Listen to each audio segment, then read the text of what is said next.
दिल्ली और दिल्ली न्यूज़ में आपका स्वागत है। हमारे साथ हैं ओबीसी मोर्चा के राष्ट्रीय अध्यक्ष डॉक्टर के लक्ष्मण। आज 5 राज्यों में चुनाव हो रहे हैं और इस चुनाव में डॉक्टर के लक्ष्मण जैसे मेधावी और संघर्षशील नेताओं के बदौलत ओबीसी कहीं ना कहीं संगठित होकर भाजपा के पक्ष में लामबंद हुई है। आज हम बात करते हैं डॉक्टर के लक्ष्मण से इन 5 राज्यों के चुनावों के बारे में। सर नमस्कार। नमस्ते सर, ये 5 राज्यों में चुनाव हो रहे हैं, कई जगह आप गए, चुनाव प्रचार की क्या स्थिति दिख रही है? 5 राज्यों में भारतीय जनता पार्टी दोबारा 4 राज्यों में सरकार ज़रूर बनेगा और पंजाब में भी एक निर्णयात्मक शक्ति के रूप में उभर के भारतीय जनता पार्टी आएगा।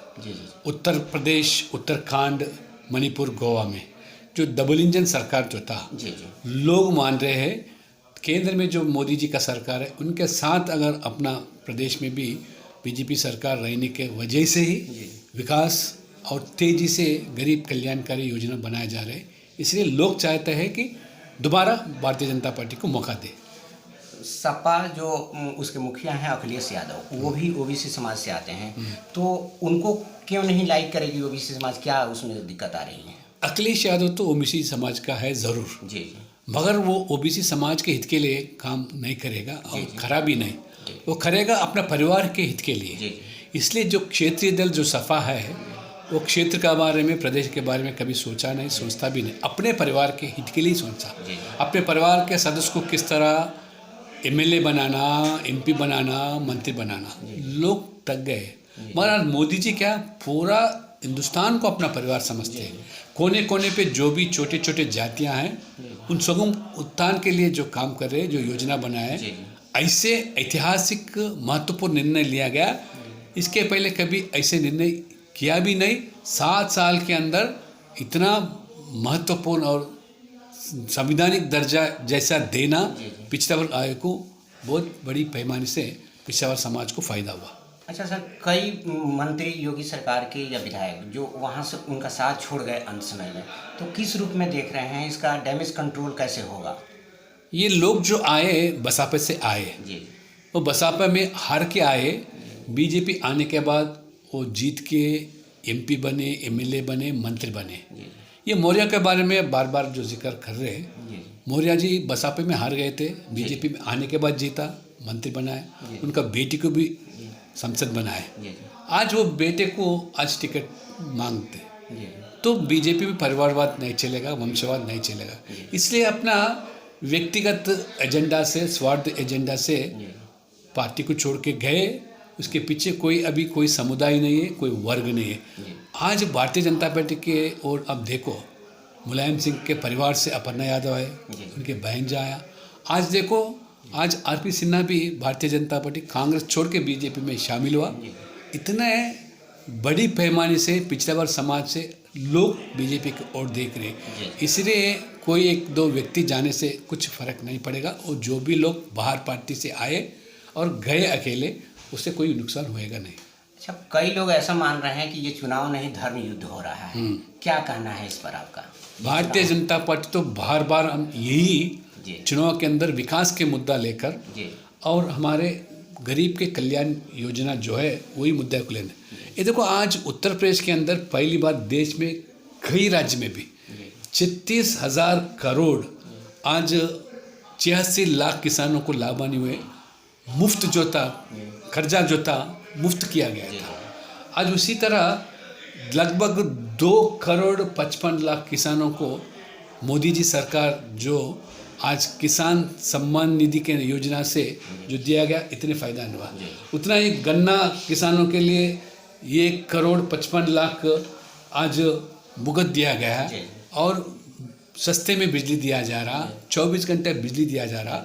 और छात्रों के लिए 1 करोड़ छात्रों के लिए आज मोबाइल देना, टैबलेट देना, और जो आज बालिका जो है उनके पढ़ने के लिए आज स्नातक तक मुफ्त, ऐसे कई चीज़ें हैं। 4.5 लाख नौजवानों को सरकारी नौकरियां दिया गया उत्तर प्रदेश में।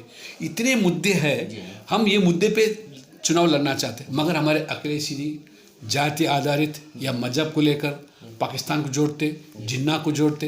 अरे ऐसे देशद्रोही जिन्ना जैसे लोगों का तस्वीर लगाकर उनको आज जो प्रमोट पसंद करना, जी, जी। करना चाह रहे तो लोग जान रहे हैं आपको, जी। इसलिए क्योंकि आपके पास कुछ एजेंडा ही नहीं है, इसलिए तो जाति के आधार पर लड़ना चाहते, तो मजहब को लाना चाहते।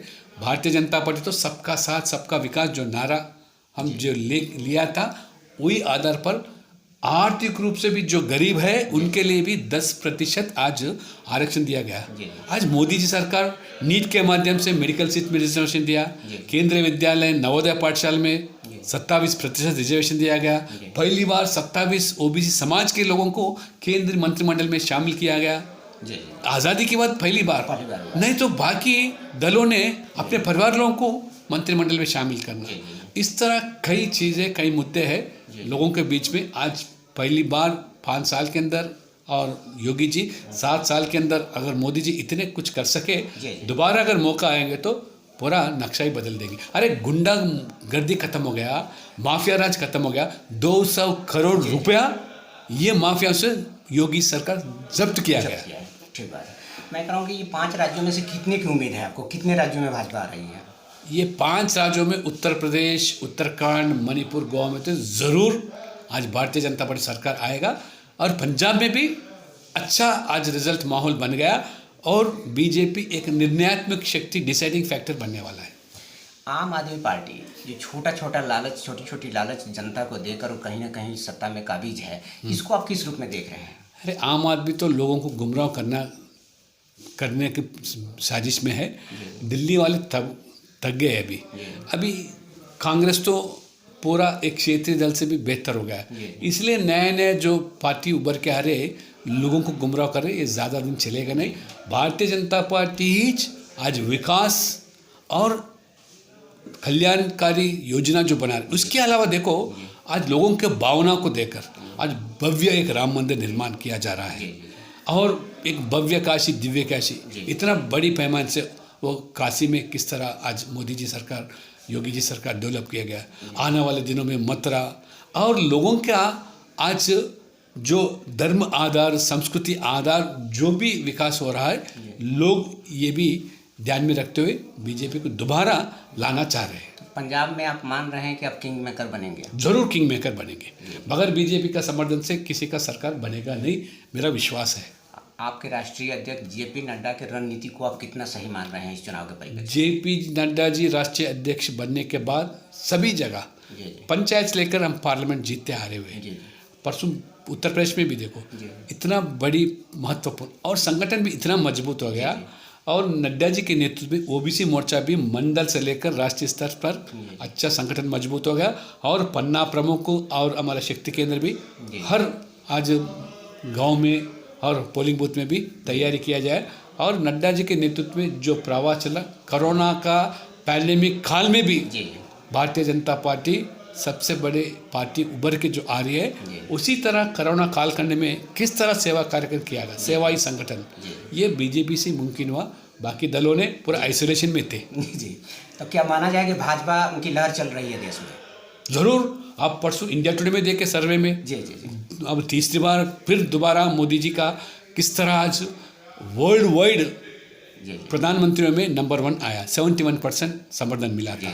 और देश के अंदर भी मोदी जी हर प्रदेश से किस तरह उनका समर्थन मिल रहा, पर्दाफाश किया इंडिया टुडे ने। ज़रूर भारतीय लोग भारतीय जनता पार्टी की ओर, मोदी जी सरकार की ओर, मोदी जी की ओर लोग देख रहे हैं। नहीं, मैं कई राज्यों में और कई जगहों से खबर आ रही है कि डॉक्टर के लक्ष्मण बहुत अच्छा काम कर रहे हैं, तो कहीं ना कहीं आपका भी इसमें रोल रहा है, और बहुत अच्छा आपका रोल है इस समाज को संगठित करने। ज़रूर, हमारा काम है पार्टी के निर्देश अनुसार जो भी हमको दायित्व दिया जाता है, हम एक कम्युनिकेशन सैनिक के नाते हम काम करेंगे। मैं जिस प्रांत से आता हूँ, तेलंगाना से, ज़रूर मैं आपको विश्वास दिलाता हूँ आने वाले चुनाव में तेलंगाना में भी बीजेपी सरकार बनने वाली है। बहुत बहुत धन्यवाद डॉक्टर के लक्ष्मण। थैंक यू मनीष जी, धन्यवाद।